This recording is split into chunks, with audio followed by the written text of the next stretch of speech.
अपने आसपास देखो, क्या दिखता है? लोग, अलग अलग रंग के लोग, अलग अलग बालों वाले, अलग अलग आंखों वाले। दुनिया इंसानी डाइवर्सिटी की एक खूबसूरत रंगोली है, लेकिन इन सब डिफरेंसेस के नीचे हम सब एक जैसे हैं। हमारा बेसिक ह्यूमन ब्लूप्रिंट एक है। हम सबके पास सेम डीएनए कोड है। हमारे जीन्स हमारे एंसेस्टर्स की कहानी बताते हैं। असल में हम सब अंदर से अफ्रीकन हैं। हमारा सफर हजारों जनरेशंस पहले अफ्रीका से शुरू हुआ। वहां से हम पूरी दुनिया में फैल गए, नए एनवायरनमेंट्स और चैलेंजेस के हिसाब से ढलते गए। माइग्रेशन और एडेप्टेशन हमारे जीन्स में लिखे हैं। ये शेयर्ड जेनेटिक हेरिटेज हमारी इंटरकनेक्टेडनेस की याद दिलाता है। हम एक ही ह्यूमन फैमिली हैं, चाहे हम बाहर से कितने ही अलग क्यों ना दिखें। इस यूनिटी को समझना बहुत जरूरी है, खासकर ऐसे वर्ल्ड में जो ऊपरी बैरियर से बंटा हुआ है। सोचो, बहुत पहले हमारे एंसेस्टर्स अफ्रीका के सवाना से निकल रहे हैं। वो नए लैंड्स में जा रहे हैं जहां डेंजर्स और अपॉर्चुनिटीज दोनों हैं। अफ्रीका से बाहर का यह सफर ह्यूमन हिस्ट्री का टर्निंग पॉइंट था। जैसे जैसे ह्यूमंस माइग्रेट हुए, उन्हें अलग अलग क्लाइमेट्स और लैंडस्केप्स मिले। वो आर्कटिक की ठंड और ट्रॉपिक्स की गर्मी के हिसाब से ढल गए। इन एडेप्टेशंस ने हमारे जीन्स पर निशान छोड़ा। जैसे सनी रीजन्स में रहने वाले लोगों की स्किन डार्कर हो गई, इससे उन्हें यूवी रेडिएशन से बचाव मिला। ठंडे क्लाइमेट्स में रहने वालों की स्किन लाइटर हो गई, इससे उन्हें सनलाइट अब्सॉर्ब करने और विटामिन डी बनाने में मदद मिली। ह्यूमन माइग्रेशन की कहानी एडेप्टेशन और सर्वाइवल की कहानी है। ये हमारी रेजिलियंस और अलग अलग एनवायरनमेंट्स में थ्राइव करने की हमारी एबिलिटी का सबूत है। ये जर्नी आज भी हमारे जेनेटिक मेकअप को शेप कर रहा है।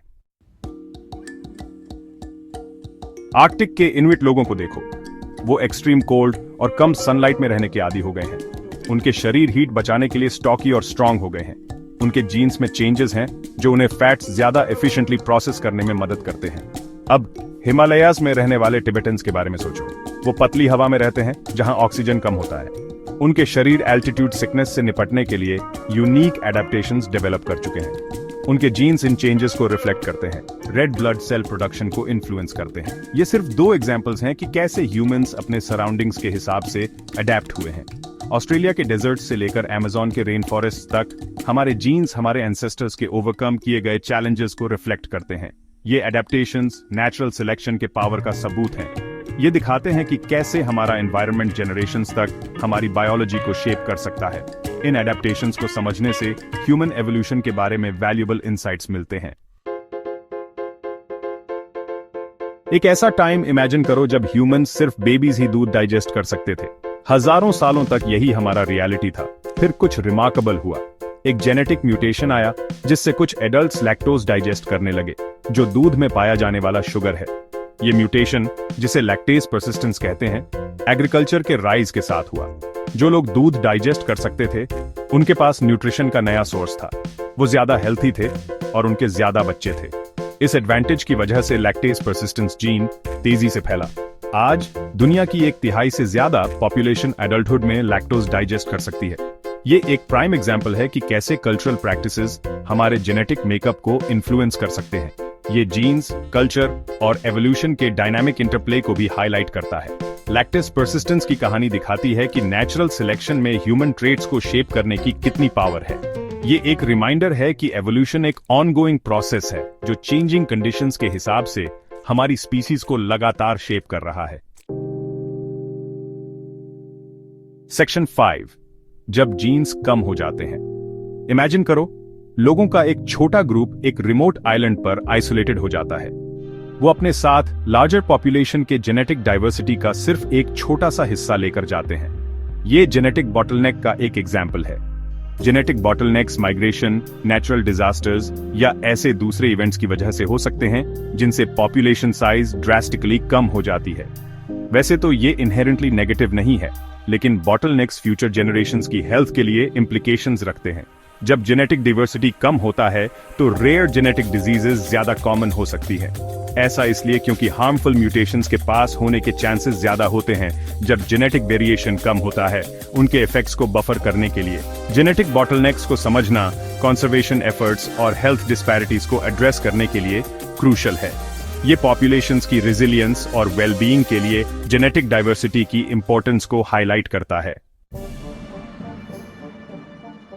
सेक्शन 6, रेस का भ्रम। हम अक्सर रेस को लोगों के बीच फंडामेंटल डिफरेंस मानते हैं, लेकिन सच्चाई यह है कि रेस एक सोशल कॉन्स्ट्रक्ट है, बायोलॉजिकल नहीं। रेशियल ग्रुप्स के बीच जितना जेनेटिक वेरिएशन होता है उससे ज्यादा उनके अंदर होता है। रेस का कॉन्सेप्ट सोशल और हिस्टोरिकल कॉन्टेक्स्ट से आया है, अक्सर डिस्क्रिमिनेशन और इनइक्वालिटी को जस्टिफाई करने के लिए यूज किया जाता है। साइंटिफिकली स्पीकिंग, रेशियल कैटेगरीज का कोई जेनेटिक बेसिस नहीं है।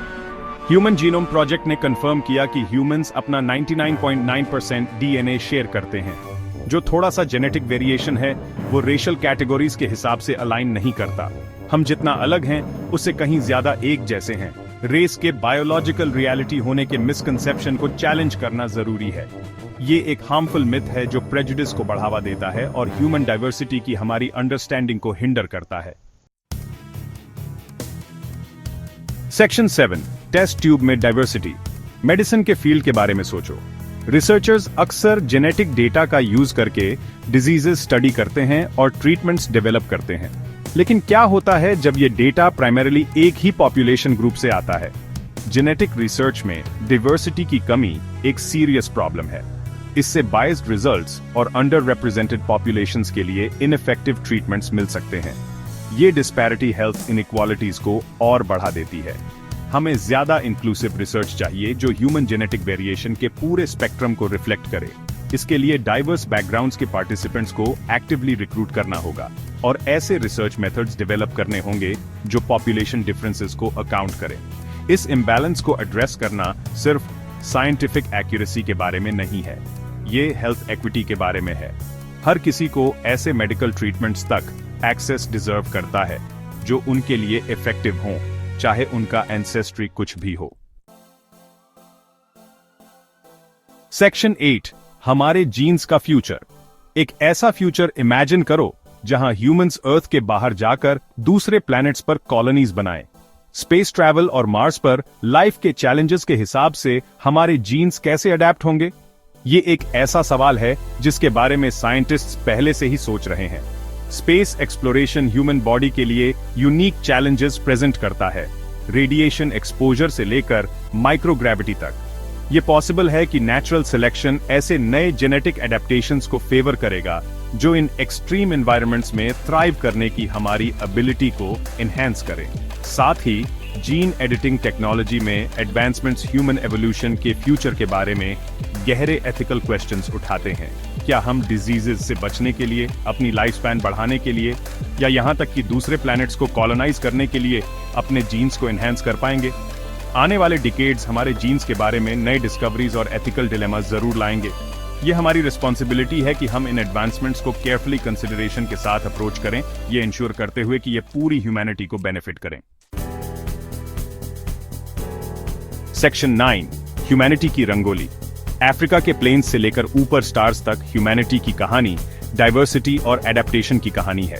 हमारे जीन्स इस इनक्रेडिबल जर्नी का रिकॉर्ड रखते हैं, हमारे शेयर्ड एंसेस्ट्री और उन काउंटलेस वेज को रिफ्लेक्ट करते हैं जिनसे हमने अपने वर्ल्ड के साथ इंटरैक्ट किया है। अपनी जेनेटिक हिस्ट्री को समझना सिर्फ पीछे मुड़कर देखने के बारे में नहीं है, ये एक बेटर फ्यूचर शेप करने के बारे में है। अपनी डाइवर्सिटी को एम्ब्रेस करके, मिसकंसेप्शंस को चैलेंज करके और साइंटिफिक एडवांसमेंट्स तक इक्विटेबल एक्सेस इंश्योर करके हम सब के लिए एक ज्यादा जस्ट और इक्विटेबल वर्ल्ड बना सकते हैं। आइए ह्यूमन डाइवर्सिटी की इस खूबसूरत रंगोली का जश्न मनाएं, ये मानते हुए कि हमारे डिफरेंसेस ही हमें स्ट्रांग बनाते हैं। हम सब एक ही ह्यूमन फैमिली का हिस्सा हैं, हमारे शेयर्ड जेनेटिक हेरिटेज और हमारे कॉमन डेस्टिनी से इंटरकनेक्टेड हैं।